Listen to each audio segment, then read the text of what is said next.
नमस्ते दोस्तों, आशा है आप सब स्वस्थ और बहुत अच्छे होंगे। इस वीडियो में हम कुछ नया सुनेंगे। विद्यार्थियों को स्वाभाविक रहने के लिए प्रतिबद्ध करना कारगर साबित नहीं होता। भाषण के दौरान स्वाभाविक रहना एक रूपता का कारण भी बन सकता है। उत्तरी ध्रुव में प्राकृतिक तौर पर पाया जाने वाला स्ट्रॉबेरी फल छोटे बीज एवं हल्के तीखे स्वाद का होता है, लेकिन इस प्राकृतिक फल की तुलना उन्नत विधि से उगाए जाने वाले स्वादिष्ट स्ट्रॉबेरी फल से नहीं की जा सकती।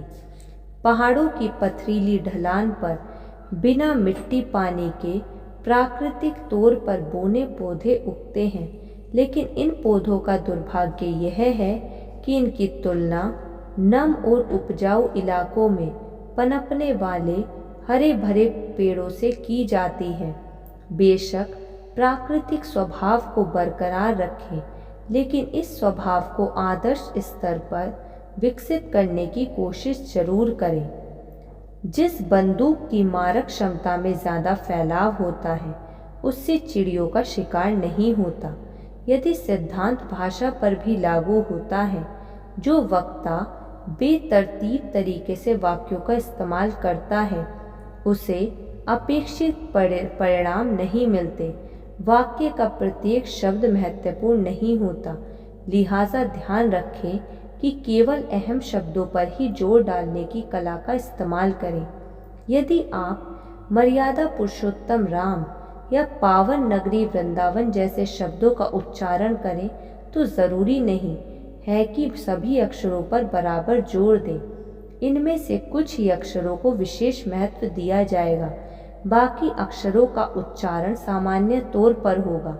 क्यों ना इस सिद्धांत का उपयोग पूरा वाक्य बोलने में भी किया जाए। काफ़ी हद तक सामान्य भाषा में हम इस सिद्धांत का उपयोग करते हैं, लेकिन क्या सार्वजनिक भाषण में इस सिद्धांत का इस्तेमाल किया जाता है?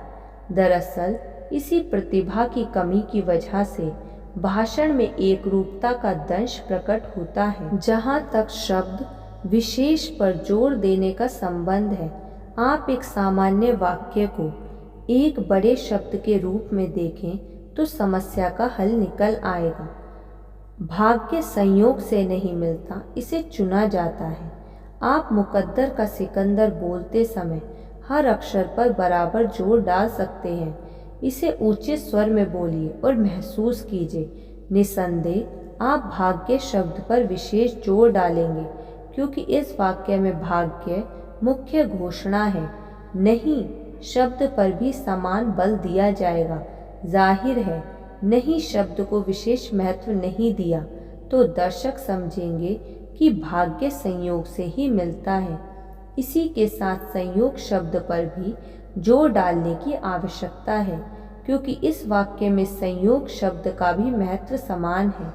संयोग शब्द को महत्व देने का और एक कारण यह भी है कि अगले वाक्य में संयोग की तुलना चुनाव से की गई है। साफ तौर पर इन दोनों शब्दों की तुलना दोनों शब्दों पर विशेष बल डालने के ध्येय से की है, अर्थात वाक्य में तुलनात्मक शब्दों पर बराबर जोर दिया जाना चाहिए। एक वक्ता को स्वर के तालमेल के जरिए तुलनात्मक शब्दों पर समान बल देना चाहिए। यदि आप कहें मेरे घोड़े का रंग काला नहीं है, तो आपके जहन में सबसे पहले रंग कौन सा आएगा? स्वाभाविक रूप से सफ़ेद, क्योंकि काले रंग का विपरीत रंग सफ़ेद होता है। यदि आप इस विचार को प्रकट करना चाहते हैं कि भाग्य को चुना जाता है, तो इससे ज़्यादा प्रभावशाली ढंग से कहने के लिए पहले कहें कि भाग्य संयोग से नहीं मिलता, इसके बाद कहें कि इसे चुना जाता है। यदि हम कहते हैं कि मेरे घोड़े का रंग काला नहीं है, तो स्वाभाविक रूप से घोड़े से ज़्यादा महत्व रंग का हो जाता है। यदि आप कहें कि मेरा घोड़ा सफ़ेद है, तो सामान्य तौर पर जवाब मात्र हामी होगा।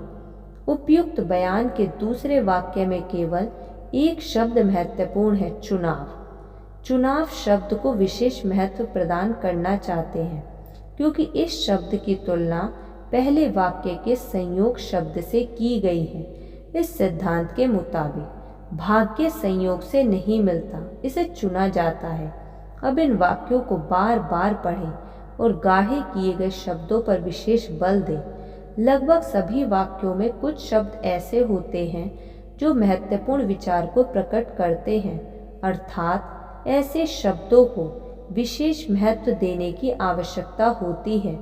अखबार पढ़ते वक्त हेडलाइंस पर सरसरी नज़र डालकर मुख्य समाचारों का अंदाज़ा लगा लिया जाता है।